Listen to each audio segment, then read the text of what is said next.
good morning, everybody. It's Friday. We made it once again. Once again, it is Friday. I'm Jim Valeri, and thank you for joining me today.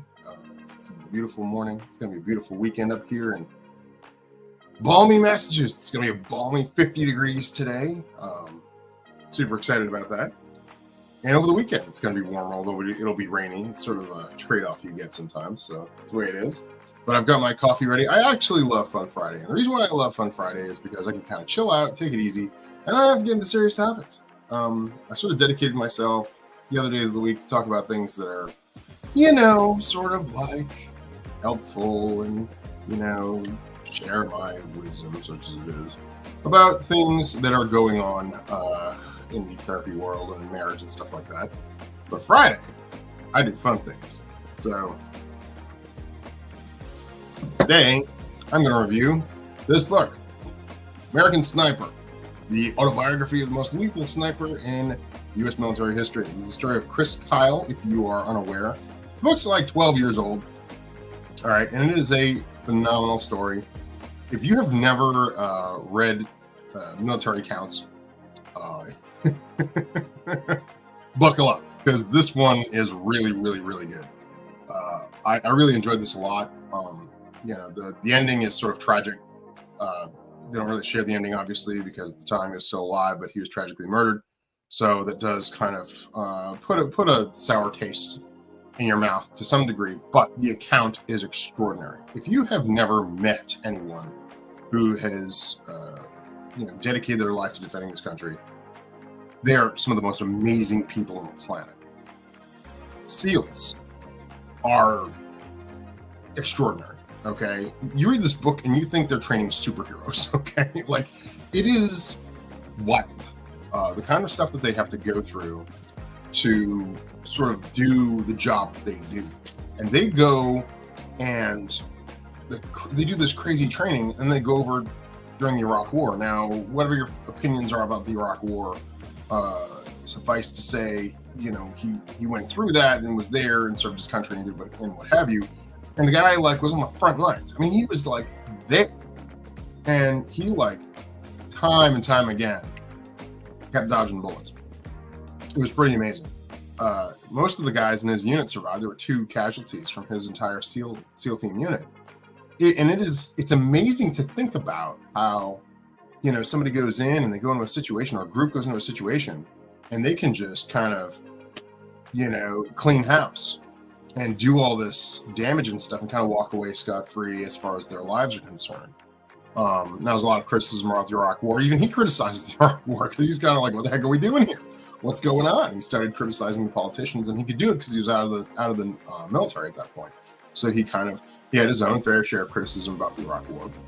And but his whole goal was okay, I'm over here. I need to protect the other guys that are over here. That's my job. That's what I'm going to do. And it really goes into a lot of the sort of civilian transition stuff that military members go through, which is pretty cool to know if you're unaware of the transition from being shot at and people wanting to kill you every day to cruising around and being stuck in traffic. It's a very different world. And the other part of this too was the impact on his family, the impact on his wife and his family. And this sort of drive, he really, really wanted to serve his country and believed that was his sort of calling in life. But at the same time, he had, his wife and kids at home, and there was this real struggle there. And it goes into that struggle a lot. It's really kind of cool to see. I mean, the problems in and of themselves aren't cool, but it's interesting to sort of see that he kind of shared that story. It wasn't all guns and glory. There were some real impacts to his life at that time. And so he finally kind of says, you know what, I'm going to get out and I'm going to be a family man. And he was like, man, I thought that my whole identity was wrapped up in being a SEAL, but it turns out I love being a dad. And it's just a really, really cool story. Guys, if you're out there, do yourself a big favor. If you haven't read this book, read this book. Very good book. Highly recommended. Lots of cool war stories and really real, raw, genuine sort of tales about people who go through and see combat and what it is like for them to come back home and try to reintegrate into family life. He didn't have as big a problem as some of the other guys he ran into because he'd heard stories of guys kind of getting really bad in their post-combat experience. But it's great stuff. So definitely highly recommended. The game I'm going to review today is Flamecraft. This is a gigantic board game. I'm just going to put this up. Flamecraft is really fun. If you are a dad, or if you're a mom and you've got girls, or even if you've just got kids, man, this is a phenomenal little game. Okay, it's how do I describe it? It's got dragons. The whole thing is dragons. Okay, which to me makes it pretty cool. All right, you can see the kind of art is a little bit more tailored towards girls, but it's really a great kids game. I enjoy playing it with my daughter. She likes to play it. So it's basically dragons, and they're going shopping. It's really, it's kind of a funky game, and so you're kind of going around. Your goal is to get like 50 points. So you're trying to put dragons out at these various shops, and the more dragons you put out, the more shops you open up, which open up more dragons. It's kind of like that YouTuber who is like, I place a dragon in the field, and then I use his game text to put another dragon in the field. Now that dragon's game text allows me to get 5 food tokens. Those 5 food tokens I can use to put another dragon in the field. It's a little like that sometimes, which is great, and it's really kind of fun and low key. Like if somebody wins, it's great. It's not like, oh my gosh, there isn't any. It's a real low stress kind of game, which I like a lot. I like low stress games, and they're fun. It's all about fun. It's not about, ooh, I got you, like Monopoly stuff. I can't stand Monopoly. Okay, I've said this before. I don't like Monopoly, but Flamecraft on the other hand, man. I mean, this stuff. It's got a huge sort of rollout map. It's sort of like a long vertical setup, and then you've got like cards, little tiny cards that are like about this big, and you've got like your little dragon character that you're kind of cruising back and forth from these shops. And each of the shops have like a special ability or a special thing that they do. And you're trying to get resources and stuff like that. There are different condition cards. You can get really into the weeds in the strategy if you want to. Okay.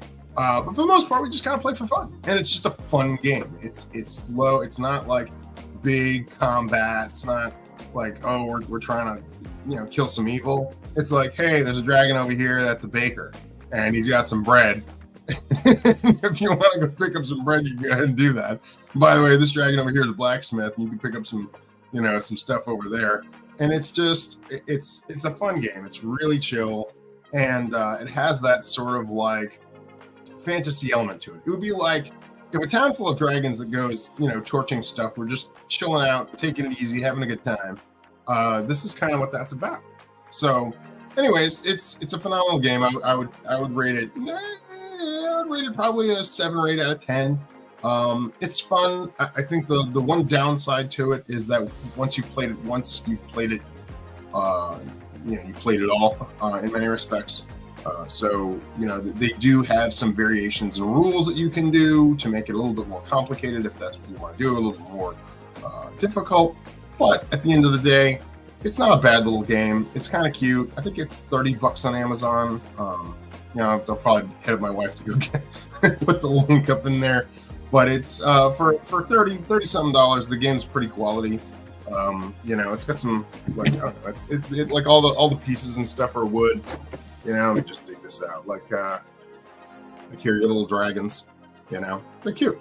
Oh, cute. They bounce around from shop to shop. So it's a good little game, and I recommend it if you want to keep the kids busy and not put them on screens. I talked before about getting kids off of screens, and this is kind of one of those things. If you can sit down, play a game with them, take it easy. More often than not, sometimes I remember one time I was playing Marvel Champions with my son, and it was screen time, right? And he played with me for like an hour after like screen time started. It was pretty cool. Like, we were sitting there because we were trying to finish the game, and it was awesome.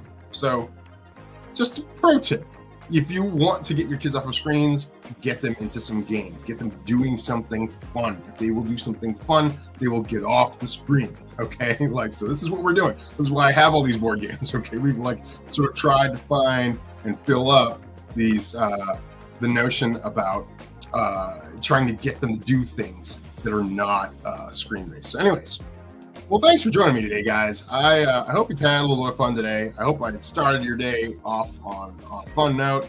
If you want to check out my stuff, go ahead to dynamicmarriagesolutions.com. Links in the comments. If you want to just say hi, put up a comment, follow, like. I'm going to be doing this next week, starting next Monday. We're going to keep this thing rolling every morning. But do take care of yourselves. Have a wonderful, wonderful weekend. And I will talk to you next Monday.